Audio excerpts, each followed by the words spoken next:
Tā kā šī nedēļa ir manas dzimšanas dienas laiks, tad es izdomāju padaroties kopā ar jums ar MAK kārtīm, kuras nav zīlēšanas kārtas, bet dziļās zemapziņas instruments, kas no tavām zemapziņas dzīvēm iznesīs ārā nepieciešamo sajūtu, emociju, informāciju, zināšanas, risinājumu, redzējumu, sapratni un tā tālāk un tā tālāk. Tā kā šī nedēļa ir saistīta ar dzimšanas dienu, tad pēdējā laikā daudzi cilvēki ir apmulsuši, kas tad es īsti esmu, kāds ir mans dzīves uzdevums, kāpēc es esmu ieradies šajā pasaulē ar nosaukumu Planēta Zeme. Es izvilkšu 3 kārtas, tev šobrīd ir jāiedomājas intuitīvi savā ķermenī, savā prātā, kura kārtas uz teviem attieksies, vai nu numur 1, vai nu numur 2, vai nu numur 3.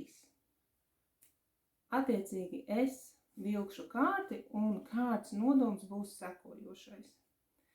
Es vēlos caur šo attēlu saprast, sajust, kas ir tas īpašais manī, kas ir tā unikalitāte, ko es esmu caur savu personību atnesis šeit dzīvē uz zemes. Kas ir tā unikalitāte, kuru es vēlos realizēt šeit, dzīvojot uz zemes konkrētajā laikā, konkrētajā vietā. Aiziet. Tavs uzdevums ir nofotografēt kārti, kuru tu izvēlējies vai nu 1, vai 2, vai 3, un mierīgā gaisotnē iedziļināties tajās sajūtās, kuras iznāk pirkspusē attiecībā uz to, kādu tad unikalitāti tu nes šeit dzīvojot uz zemes.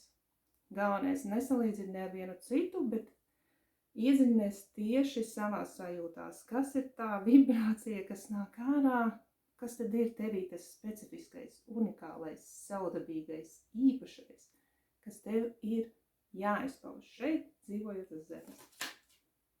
Aiziet. Viena jau izskata. Kārts numur 1. Kārts numur 2. Un visbeidzot, kārts numur 3.